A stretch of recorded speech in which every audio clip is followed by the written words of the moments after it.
BJP पूरी तरह से बैकफुट पे आ गई थी। बीजेपी कोमा में चली गई। यहां धर्म युद्ध छेड़ा जा रहा है।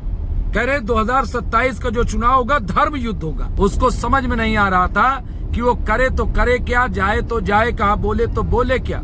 यानी अभी तक तो हिंदू मुस्लिम था, अब तो ऐसा लग रहा है कि जैसे कौरव पांडव वाली सिचुएशन हो जाएगी। इन्नल्लाह मा साबरीन, अल्लाह सब्र करने वालों के साथ है और सब देख रहे हैं कि क्या सही है क्या गलत है। इसलिए बहुत ज्यादा जज्बाती होने की जरूरत नहीं है, उत्तेजित होने की जरूरत नहीं है। अखिलेश यादव को मथुरा कि तुम तो यदुवंशी हो, तुम तो यादव हो, तुम्हारी जिम्मेदारी है कि वहां पे भगवान श्री कृष्ण का मंदिर बनाया जाए। भाई क्या मथुरा में मंदिर नहीं है? दोस्तों आदाब, मैं मुमताज आलम रिजवी। मैं इस वक्त बात करूंगा कार सेवा की।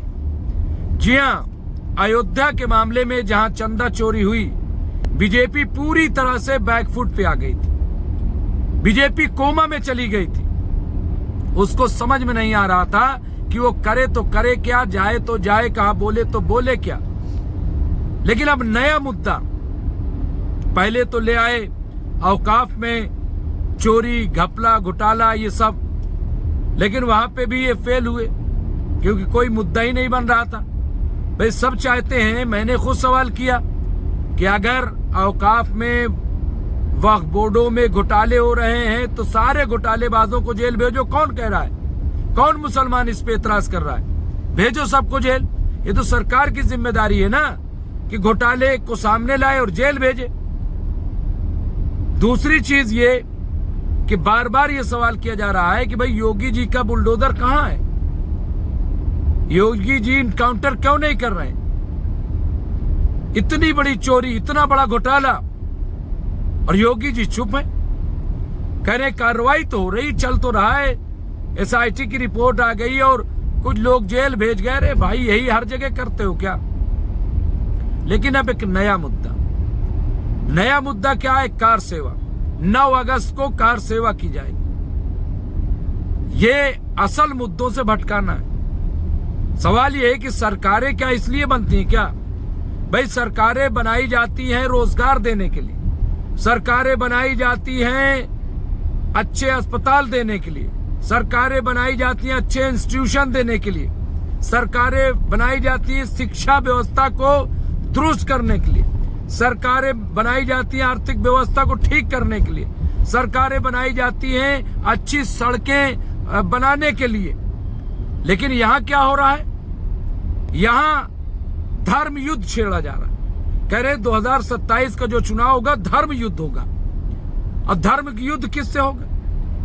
यानी अभी तक तो हिंदू मुस्लिम था, अब तो ऐसा लग रहा है कि जैसे कौरव पांडव वाली सिचुएशन हो जाएगी। हमारे संविधान में लोकतंत्र का महापर्व चुनाव है। महापर्व चुनाव को धर्म युद्ध बता रहे हैं। अब बात बताइए। और बीजेपी को लगता है कि जब हम धर्म युद्ध कहेंगे तो हमसे बड़ा तो धार्मिक कोई है ही नहीं। भाई हम तो ठेकेदार हैं हिंदुओं के। अब तो इन्होंने और बड़े बड़े ठेके ले लिए। हालांकि इनकी पोल खुल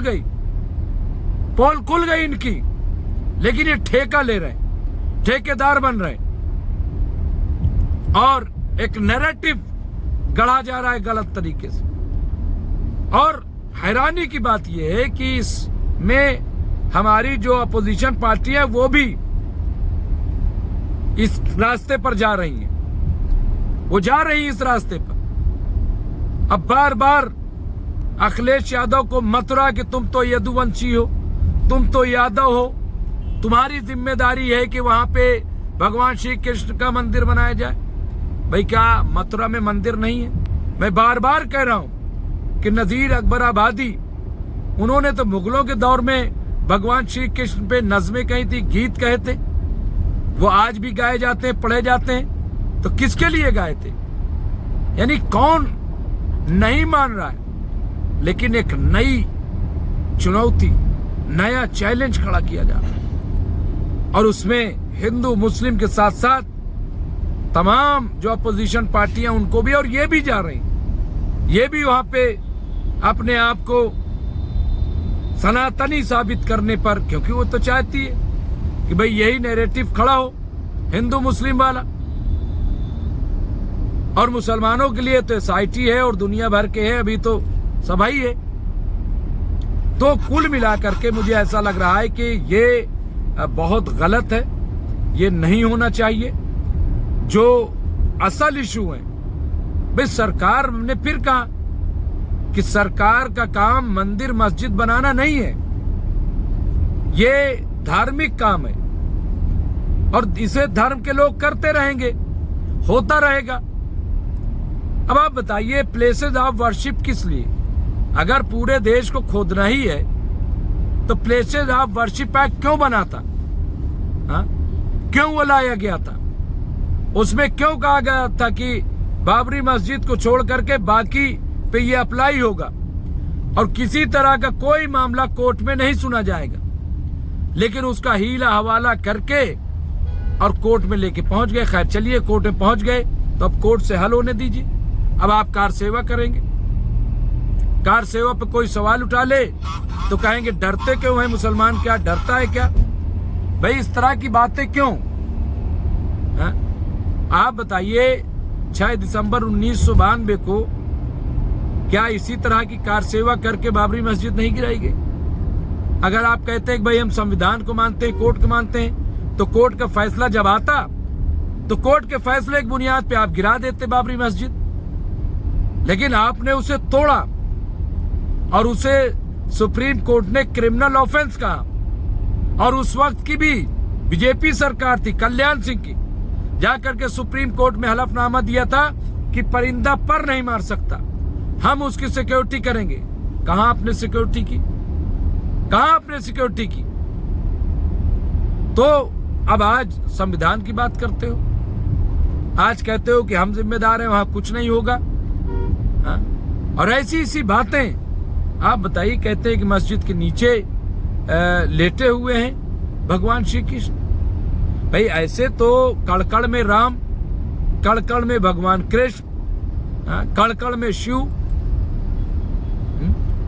और यही मुसलमान भी कहते हैं कि भाई हर जगह अल्लाह है, कोई ऐसी जगह थोड़ी है कि जहां पे अल्लाह नहीं है। अब कल मैंने सवाल कई जगह किए कि भाई आप ये बताइए ईश्वर और भगवान में फर्क क्या है? कोई बताता ही नहीं। भाई फर्क क्या है? तो कुल मिलाकर के हम ये कह रहे हैं कि ये बहुत ही गलत नैरेटिव है और माहौल नहीं खराब करना चाहिए। धर्म के नाम पे राजनीति ना हो, विकास पे राजनीति हो, यहाँ पे रोजगार के सवाल पे राजनीति हो, एजुकेशन के सवाल पे राजनीति हो। पेपर लीक हो रहा है और न जाने क्या क्या हो रहा है। अभी क्राइम नहीं रुका उत्तर प्रदेश में, भले ही बड़े बड़े दावे किए जाएं, हमने माफिया खत्म कर दिया, ये कर दिया। अरे भाई, तो ये आप लोग अपनी सुविधा के अनुसार काम कर रहे हो, वरना ऐसा थोड़ी कि चोरी भी हो रही है, लूट भी हो रही है, रेप भी हो रहा है, सब कुछ हो रहा है। ऐसा थोड़ी कि सब खत्म हो गया है। रिश्वतखोरी धुआंधार चल रही है, धुआंधार चल रही है। तो बहरहाल यही हमारे कुछ सवाल थे। लेकिन एक चीज मैं जरूर कहूंगा कि मुस्लिम तबके को खास तौर से कि उन्हें सब्र तहम्मुल से काम लेना चाहिए। इन्नल्लाह मा साबरीन, अल्लाह सब्र करने वालों के साथ है और सब देख रहे हैं कि क्या सही है क्या गलत है। इसलिए बहुत ज्यादा जज्बाती होने की जरूरत नहीं है, उत्तेजित होने की जरूरत नहीं है। संविधान पे यकीन रखिए, डेमोक्रेसी पे यकीन रखिए और उसी के तहत आप आगे बढ़िए। जरूरत नहीं है फ्रंट खोलने की किसी तरीके से। बस मैं यही कहूंगा। बहुत बहुत शुक्रिया।